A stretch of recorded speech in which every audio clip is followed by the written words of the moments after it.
ጌታችን ወደዚህ ምድር እስከሚመጣበት ጊዜ ድረስ የምናየው መላእክት ለተለያየ ተልኮ ለእርዳታ ሲላኩ ነው የምናየው።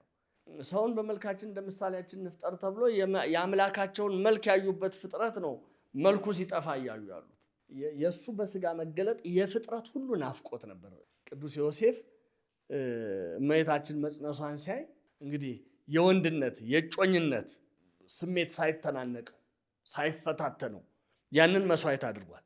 ለዚህ ነው ብዙ ጊዜ እኮ እግዚአብሔር ሊገናኘን መጥቶ አልፎን የሚሄደው እኛ በምንጠብቀው መንገድ እየጠበቅነው ነው። የሱን መንገድ ማወቅ አቅቶን ዋስራ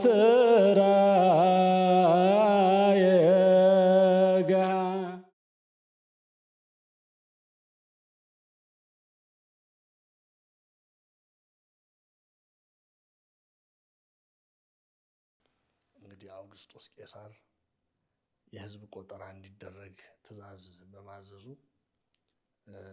ሁሉም በየነገዱ በየአባቱ ቤት ለመቆጠር ወደ የከተማው ሄዷል። ዮሴፍም ከዳዊት ወገን ነበርና ወደ ቤተልሔም ወደ ዳዊት ከተማ እንግዲህ ቤተልሔም የዳዊት ከተማ ነው የምትባለው የዳዊት ከተማ ወደ ወደ ቤተልሔም ከመቤታችን ጋር በሄዱበት ወቅት ነው። እንግዲህ በዛ የመውለጃ ወራት ደረሰ። ወንድ ልጇንም ወለደች ብሎ መጽሐፍ የሚነግረን መጽሐፉ የሚተርከው ጌታችን በቤተልሔም ከተወለደ በኋላ በዛ በቤተልሔም የጌታችንን መወለድ የሚያመለክቱ በጣም ብዙ ድንቅ የሆኑ ነገሮች ተፈጽመዋል። ባለፈው ከላይ ስናነሳ ዮሴፍ እመቤታችንን የበኩር ልጇን እስክትወልድ አላወቃትም።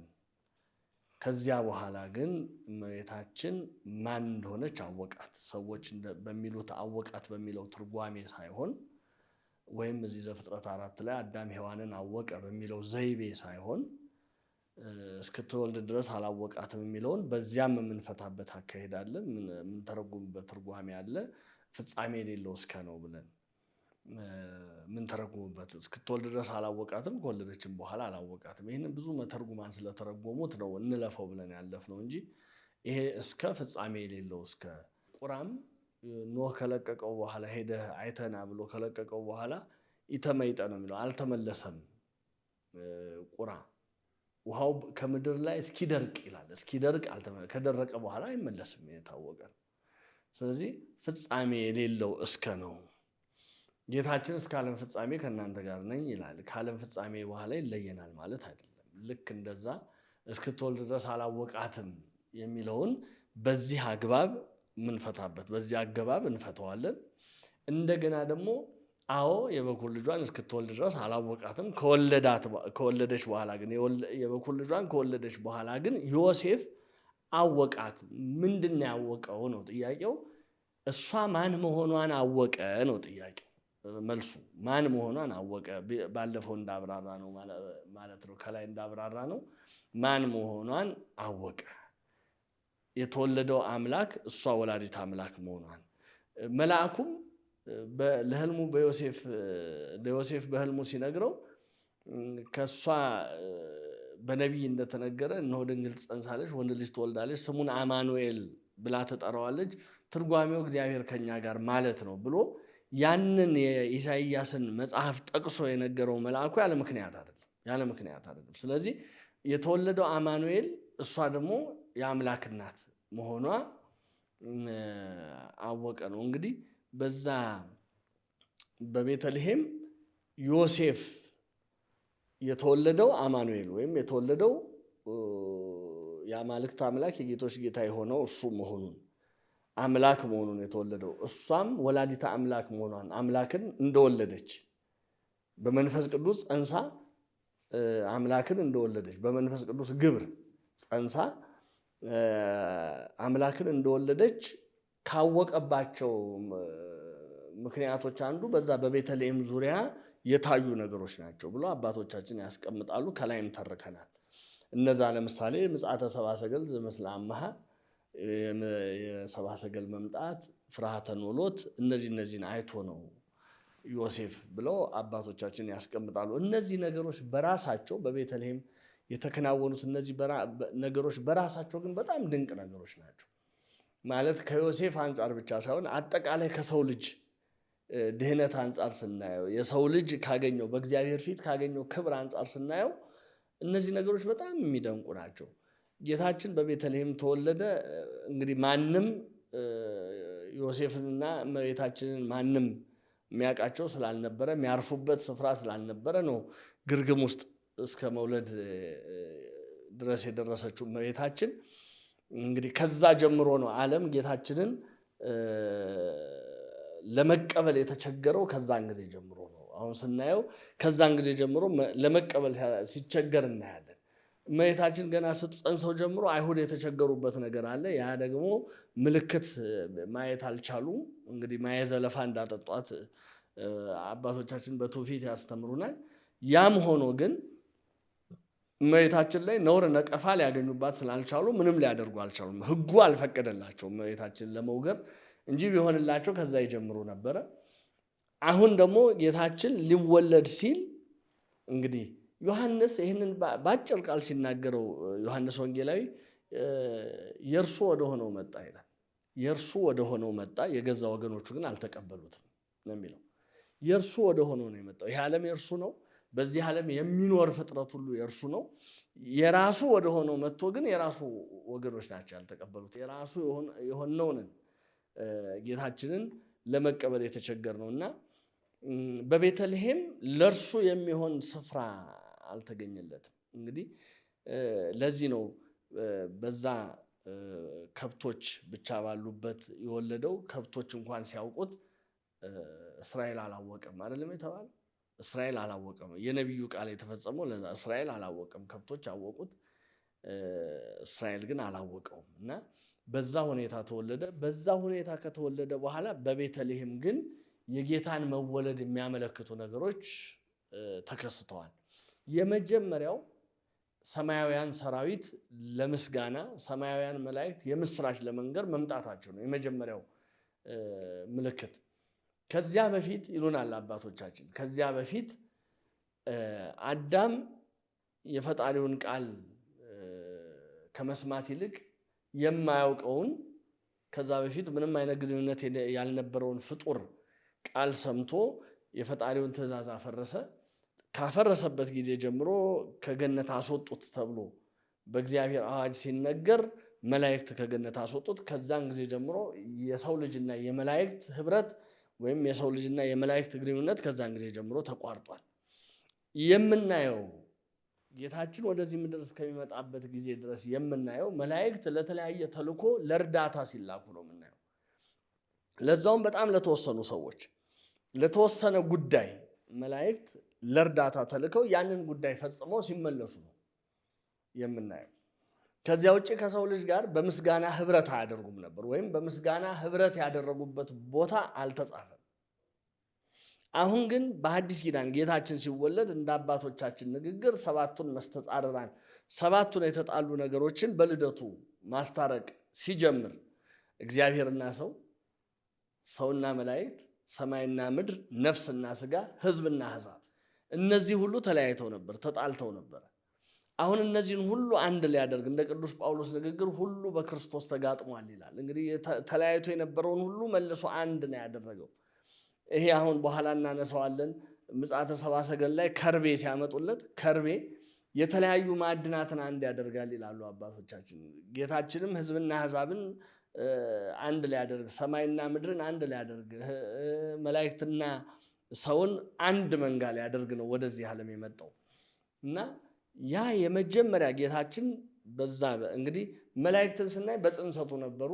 ለምን በጽንሰቱ ጊዜ በመላእክት ብስራት ጽንሰቱን እንዳደረገው አይተናል። ምንም እነሱ እጃቸው ባይኖርበትም፣ ቅዱሳን መላእክት እጃቸው ባይኖርበትም በተፈጥሮ ግን መልአክ ከመልአክ ወገን የሆነ በተፈጥሮ ከመልአክ ወገን የሆነ ሰውን እንዳሳተ የኃጢአትን መነሻዋ ደግሞ የመላእክት ዓለም እንደሆነች በዛች የጀመረች ኃጢአት ወደ ሰውም ዓለም መታ ሰውንም ለዚህ አይነት ውድቀት ስላደረሰችው የመላእክት ጉጉቱ ነበራቸው። የሰው ልጅ ወደ ቦታው መመለስ፣ የሰው ልጅ ከፈጣሪው ጋር መታረቅ ትልቅ ጉጉቱ ነበራቸው። ምክንያቱም ሰውን በመልካችን እንደ ምሳሌያችን እንፍጠር ተብሎ የአምላካቸውን መልክ ያዩበት ፍጥረት ነው መልኩ ሲጠፋ እያዩ ያሉት፣ ባህሪው ሲጎሰቁል እያዩ ያሉት፣ ጠባዩ ሲያደፍ እያዩ፣ ጸጋው ሲገፈፍ ያዩት ያ የፈጣሪያችን መልክ ነው ብለው የሚያስቡትን ሰው ነው። እና እንደገና አሁን ልክ ጌታችንም ሲወለድ ወደዛ ወደ ቤተልሔም መጡ አባቶቻችን። አንደኛ እነሱም የአምላክን ፊት ማየት የፈጣሪያቸውን ፊት ማየት ይናፍቁ ነበርና ያንን ለማየት ነው የከተሙት በቤተልሔም ይላሉ። እውነት ነው። የአምላካችን የኢየሱስ ክርስቶስ መገለጥ ወይም ደግሞ የእግዚአብሔር በስጋ መገለጥ የሰው ልጅ ብቻ ናፍቆት አይደለም። ለዚህ ነው ቅዱስ ጳውሎስ ስለ ጌታችን ሲናገር የፍጥረት ናፍቆት ይለዋል። የእሱ በስጋ መገለጥ የፍጥረት ሁሉ ናፍቆት ነበር። ፍጥረት ሁሉ ነበር አምላኩን ለማየት የሚናፍቀው።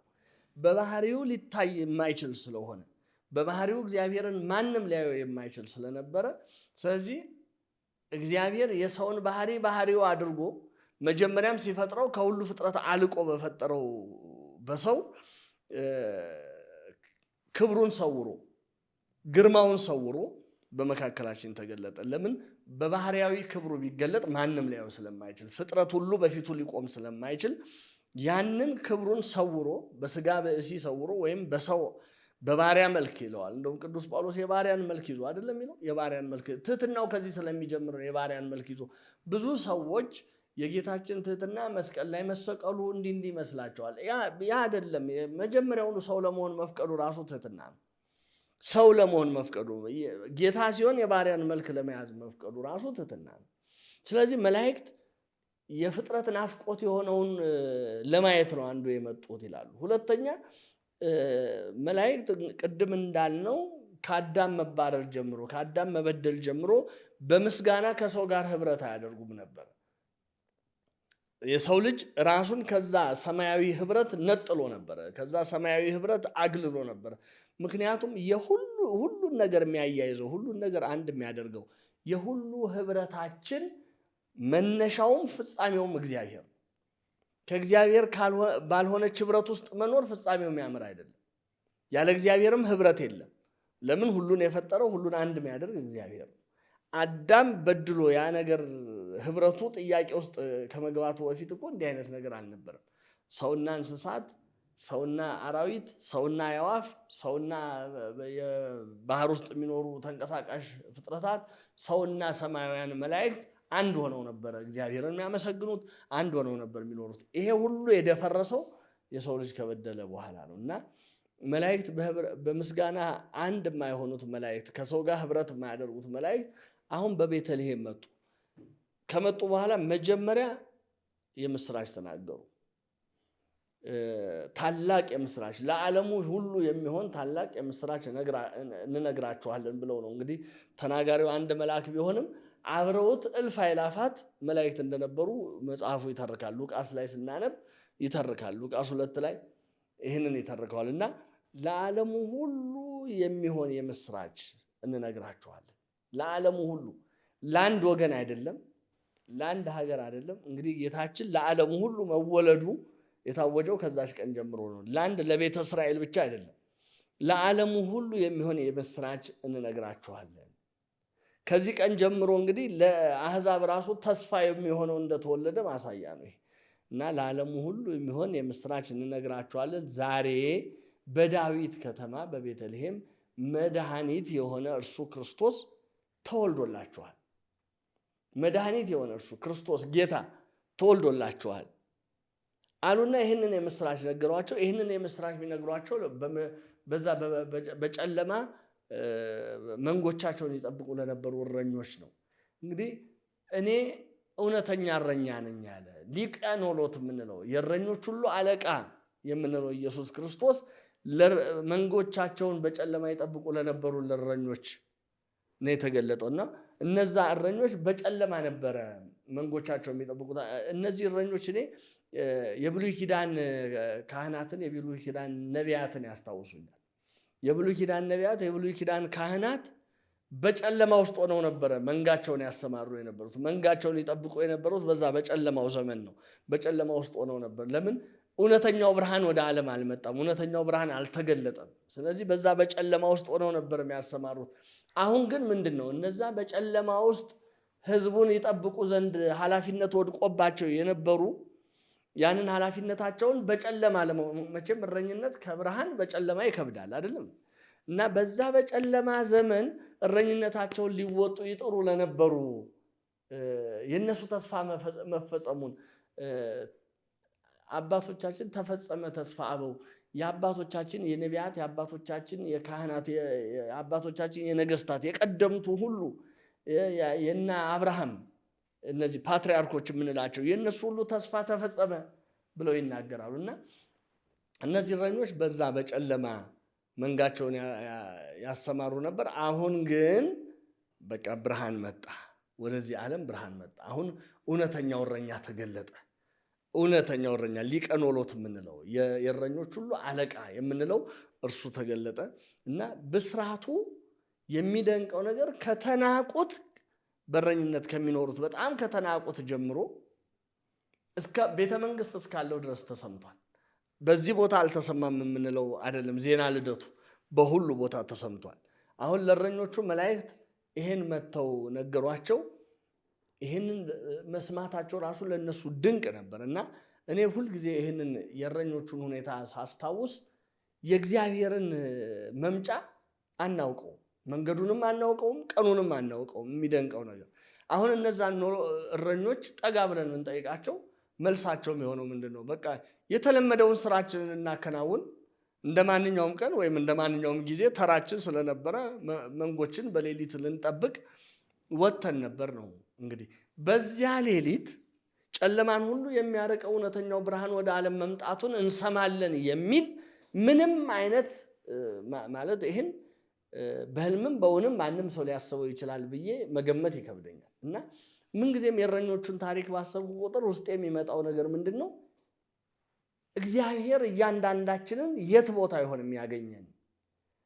የት ቦታ ይሆን የሚያነጋግረን? መቼ ይሆን ወደኛ ህይወት የሚመጣው? አናውቅም። በቃ በጨለማ ተቀምጠን ባለንበት ሰዓት ሊሆን ይችላል የሚመጣው። የተለመደ ስራዬን እያከናወንኩ ነው። በቃ በዚህ ሁኔታ ውስጥ አሁን እግዚአብሔር የተወሰነ ቦታ የተወሰነ ጊዜ ብቻ የሚያነጋግረን የሚመስለን ብዙ ሰዎች አለን። በቃ ካነጋገረን ወይ ይሄ አምልኮ የምንፈጽምበት ስፍራ ወይ ቤተክርስቲያን ወይ ጸሎት ቤት ስንሆን እንዲህ። እግዚአብሔር ግን ሰውን የማያነጋግርበት ቦታ የለም። በሁሉ ቦታ ነው የሚቀርበን፣ በሁሉ ቦታ ነው የሚያነጋግረን። ይሄ ታላቅ የምስራች እኛ ብንሆን ይህንን ታላቅ የምስራች መላእክት የት ነበር ማብሰር የነበረባቸው? ለማን ነበር ማብሰር የነበረባቸው ተብለን ብንጠየቅ በእውነቱ የምንናገረው ምንድነው? ይህንንማ መላእክት ሄደው መናገር ያለባቸው ቤተ መቅደስ፣ በዛ ላሉት ካህናት፣ በዛ ላሉት ሹማምንት ነው መናገር ያለባቸው። ወይም ሌላው ደግሞ አይ ይህንንማ ቤተ መንግስት ነው መጀመር ያለበት ሊል ይችላል። ከዛ አልጀመሩም። የጀመሩት መንጋቸውን ከሚያሰማሩ እረኞች ነው የጀመሩት። እና እኛም የት ቦታ ላይ በምን ሰዓት በምን አይነት ሁኔታ ውስጥ ሆነን ምናልባት በጣም የተናቀ ቦታ ላይ ተጥለን ሊሆን ይችላል። የተናቀ ሁኔታ ውስጥ ሆነን ሊሆን ይችላል። ሰው የማያስታውሰን ሁኔታ ራሳችን በተግባር ዕለታችን ተይዘን ማንም ለኛ ትኩረት በማይሰጥበት ሁኔታ ውስጥ ሊሆን ይችላል። ይሄን ታላቅ የምስራች የምንሰማው በእኛ ህይወት ውስጥ ክርስቶስ የመወለዱ ዜና ስራ መስራት የሚጀምረው መቼ እንደሆነ አናውቅ። እነዚህ ነገሮች በእኛ ውስጥ ሞተዋል። ብዙ ጊዜ የጌታችን የጽንሰቱ፣ የልደቱ፣ የጥምቀቱ፣ የሞቱ፣ የትንሣኤው ነገር እንደ ታሪክ ከመስማት ያለፈ ወይም እንደ አንድ ሃይማኖተኛ እማምነው ይሄን ነገር ነው ብለን ከመስማት እንደ ስብከት እንደ ዘወትር ትምህርት ከመስማት ያለፈ በህይወታችን ውስጥ የሚተረከው ያ መቼ ነው? በህይወታችን ተገልጦ የሚታየው መቼ ነው?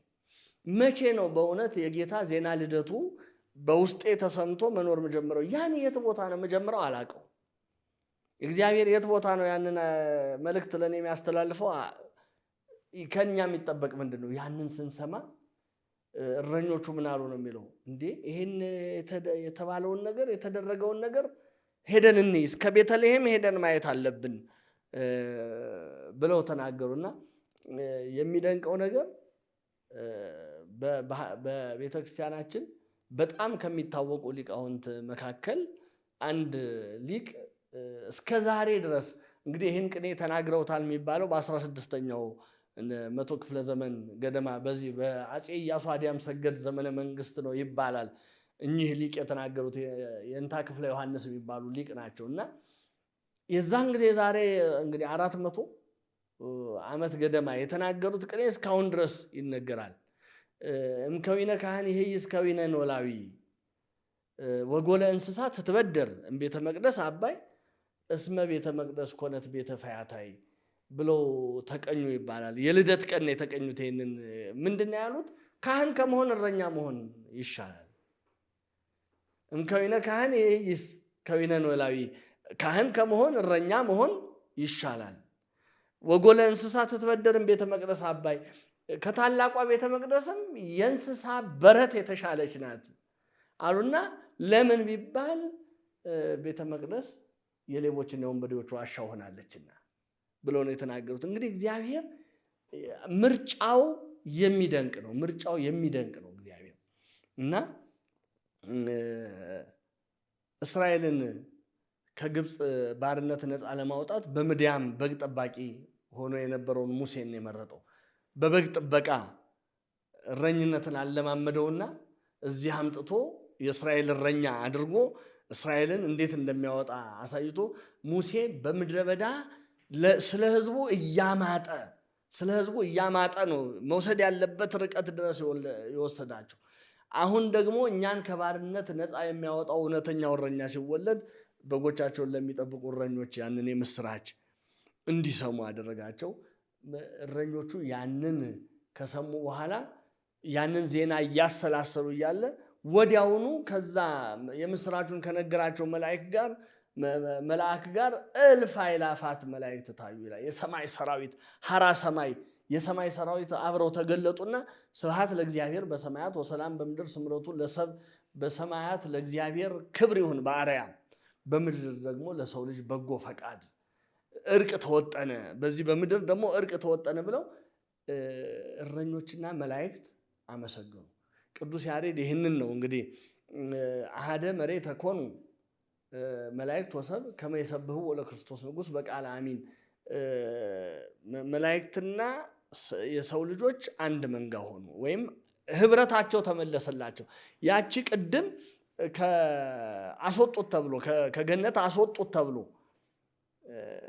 ህብረታችን መካከል ተፈጥሮ የነበረው ክፍተት ህብረታችን መካከል የነበረው መራራቅ አሁን እንደገና በምስጋና መላእክትና ሰዎች አንድ ሆነው በማመስገን የምስጋና ህብረት ከዚህ በኋላም በሰማያት አሁን በአጸደ ነፍስ ያሉ የቅዱሳን ነፍሳት ምስጋና ከመላእክት ጋር ነው የሚያቀርቡት። የቅዱሳን ነፍሳት ሁሉ ከመላእክት ጋር ነው ምስጋና የሚያቀርቡት። አሁን ልክ እንደ ቅዱሳን መላእክት ቅዱስ ቅዱስ ቅዱስ ብለን ለማመስገን እድሉ ተሰጠን። እንደገና እድሉ ተሰጠን። አሁን መላእክት ብቻቸውን አይደለም። በዚህ በመጽሐፈ ራእይም እንደምናነበው የበጉን ቅኔ የሚያቀርቡት ብቻቸውን አይደለም። አሁን እኛ በበጉ ደም የተዋጀን በጉ ለኛ በከፈለው መስዋዕትነት የተቤዠን ሁሉ የበጉን ቅኔ አብረን እንዘምራለን። ከመላእክት ጋር ሆነን የበጉን ቅኔ አብረን እንድንዘምር ለዛ አበቃል። ያቺ የተወጠነች የት ነው ካልን በቤተልሔም ነው የተወጠነችው። እንግዲህ ያቺ የመጀመሪያ ምስጋና የቀረበችው በቤተልሔም ነው። ምክንያቱም የሰማይ የምድር ንጉሥ ቤተልሔምን አርያሙ አድርጎ ቤተልሔምን እንደ አርያሙ አድርጎ በዚያ ተገኝቷልና መላእክትና ሰው በዛ ወይም መላእክትና ኖሎት እረኞች በዛ ሆነው አመሰገኑ። ካመሰገኑ በኋላ መላእክቱ እንግዲህ ከእረኞቹ ተሰወሯቸው መልእክታቸውን አድርሰዋል። አሁን ለምድራውያን ወይም ለሰዎች መልእክታቸውን አድርሰዋል። መላእክቱ ተሰወሩ። እረኞች በዚህ ጊዜ ጥያቄ ይጠያየቃሉ። ይሄን የሆነውን ነገር ሄደን ማየት አለብን፣ የሰማነውን ነገር ማየት አለብን አሉና መንጋዎቻቸውን ሁሉ በሌሊት ትተው ነው በሌሊት ትተው በነበሩበት ሁኔታ ውስጥ ትተው እንግዲህ አውሬ ይነጥቃቸዋል፣ ሌባ ይሰርቃቸዋል ብለው እንደው ከሀሳባቸው ሳይጨምሩ ይሄንን ያለውን ሁሉ ትተው ሕፃኑን የተወለደውን ሕፃን ለማየት ሄዱ። እንግዲህ ሰው ክርስቶስን ለመከተል ያለውን ነገር ወደኋላ የሚጎትተውን ነገር ወደኋላ የሚያስቀረውን ነገር መተው መጀመርን እንግዲህ ትምህርት ያገኘ ነው ከነዚህ ከረኞች ጭምር ነው። መጀመሪያ ዮሴፍን አይተናል። ቅዱስ ዮሴፍ እመቤታችን መጽነሷን ሲያይ ይሄ እንግዲህ የወንድነት የጮኝነት ስሜት ሳይተናነቀው ሳይፈታተነው ያንን መስዋዕት አድርጓል። እንግዲህ ምንጊዜም እግዚአብሔርን መከተል ስንፈልግ ክርስቶስን መከተል ስንፈልግ የምንሰዋው ነገር እንዳለ ማወቅ አለብን እና ብዙዎቻችን እግዚአብሔርን በልቤ ወደዋለሁ ወይም ብዙ ጊዜ እንደምወደውስ በምን አውቃለሁ የሚል ጥያቄ የሚያንገላታን ብዙ ሰዎች አሉ። በምንድን ነው ማውቀው? እንደምወደው ይመስለኛል፣ ግን እንደምወደው በምን አውቃለሁ ብለን ሁሉ የምንጠይቅበት ጊዜ አለ። ያን ለማወቅ ቀላል ነው መንገዱ። እግዚአብሔርን መውደዳችን የምናውቀው ለሱ ስንል በተውነው ነገር መጠን፣ ለሱ ስንል ምን ትተናል ነው ጥያቄ። እነዚህ እረኞች እንግዲህ ከእረኝነት አቅማቸው ያላቸውን ነገር ሁሉ እንግዲህ በዛ በበረሃ ትተውት ነው እንግዲህ የእረኞች አለቃ የሆነውን ክርስቶስን ስታዩት እምነታቸውን ነው የሚያሳየው። የነሱን ነፍስ የሚጠብቅ እረኛ ተገልጦ መንጎቻችንን አሳልፎ ይሰጣል ብሎ ማሰብ ይሄ ደካማነት። እነዚህ ምን አይነት እምነት እንደነበራቸው ነው የሚያሳየው እና ትተው እስከ ቤተልሔም ድረስ ሄዱ። ይህን የተገለጠውን ነገር እንወቅ ብለው ሄዱ። በቤተልሔም ልክ መላእክት እንደነገሯቸው ሕፃኑ በግርግም ተኝቶ በጨርቅ ተጠቅልሎ በግርግም ተኝቶ አገኙት። በጣም በፍርሃት ሆነው ለጌታችን በዛ በግርግም ለተኛው ለጌታችን ስግደት አቀረቡለት። እንግዲህ በጣም የሚደንቀው ነገር ይሄ ነው። ሰዎች እስካሁን ድረስ የሚተናነቃቸው ነገር ይሄ ነው። ትሁት አምላክን ማምለክ በጣም የከበደው ዓለም ነው ይሄ ዓለም። ምክንያቱም ራሱ በትዕቢት ራሱን ከፍ ከፍ ያደረገ ዓለም ስለሆነ የጌታችን ትህትና ከራሱ ትዕቢት አንጻር ስለሆነ ሁሉም ሰው የሚመለከተው የጌታችን ትህትና ከሱ ትዕቢት ጋር ሊታረቅለት አልቻለም፣ ሊዋሃድለት አልቻለም። እንዴት ነው? በቃ ራሱን እንደ አምላክ አይደለም እንደ ሰው እንኳን አስቦት ራሱን በዛ ቦታ ማስቀመጥ ከባድ ነው የሚሆንበት እና አምላክ በጨርቅ ተጠቅልሎ በግርግም ተኝቶ መተው ያዩት ሰገዱለት። ይሄ ነው እኮ የሚያስደንቀው። እንግዲህ መላእክት ሰማያውያን መላእክት ተገልጠው ነው ይሄ ጌታ ተወልዶላችኋል፣ የዓለም መድኃኒት ተወልዷል። ግን የምታገኙት የት ነው? በጨርቅ ተጠቅልሎ። እንግዲህ ቤተ መንግስት ታገኙታላችሁ አላሏቸውም። ቤተ መቅደስ ታገኙታላችሁ አላሏቸውም። የሚደንቅ ነው። ካባ ላንቃ ደርቦ ወርቀ ዘቦ ለብሶ ሐር ተጎናጽፎ ምንጣፍ ተነጥፎለት በዙፋን ተቀምጦ ታገኙታላችሁ አላሉ። ያሏቸው በተራ ጨርቅ ተጠቅልሎ በግርግም ተኝቶ ታገኙታላችሁ። በግዕዘ ሕፃናት እያለቀሰ የእናቱን ጡት ሽቶ እያለቀሰ በዛ በግርግም ተኝቶ ታገኙታላችሁ። እሱ ግን የዓለም መድኃኒት ነው። በጨርቅ መጠቅለሉን አይታችሁ፣ በግርግም መተኛቱን አይታችሁ፣ እንስሳት በትንፋሽ ያሟሙቁት ሌላ የምታሞቅበት ነገር አልነበራትም። ስለዚህ እንስሳት በትንፋሻቸው ያሟሟቁት በዛ ምንም የሚማርክ ነገር በማይታይበት ሁኔታ ውስጥ ብታገኙት እንዳትጠራጠሩ። ብዙዎች በዚህ ሁኔታ እሱን ለመቀበል ስለከበዳቸው ነው አልፏቸው የሄደው። ዮሐንስ መጥምቅ ይችን የሚገልጥባት ድንቅ ነገር አለች። እናንተ የማታውቁት በመካከላችሁ ቆሟል ይላል። በመካከላችሁ ቆሟል፣ እናንተ የማታውቁት። በመካከላቸው የቆመው እነሱ በሚጠብቁት ሁኔታ ስላልሆነ ነው። ብዙ ጊዜ የምንሳሳተው እግዚአብሔርን እኛ በምንፈልገው መንገድ ነው የምንጠብቀው። እኛ በምናስበው እኛ በምንስለው መንገድ እንዲመጣ ነው እግዚአብሔርን የምንጠብቀው። ለዚህ ነው ብዙ ጊዜ እኮ እግዚአብሔር ሊገናኘን መጥቶ ሊያነጋግረን መጥቶ አልፎን የሚሄደው እኛ በምንጠብቀው መንገድ እየጠበቅነው ነው።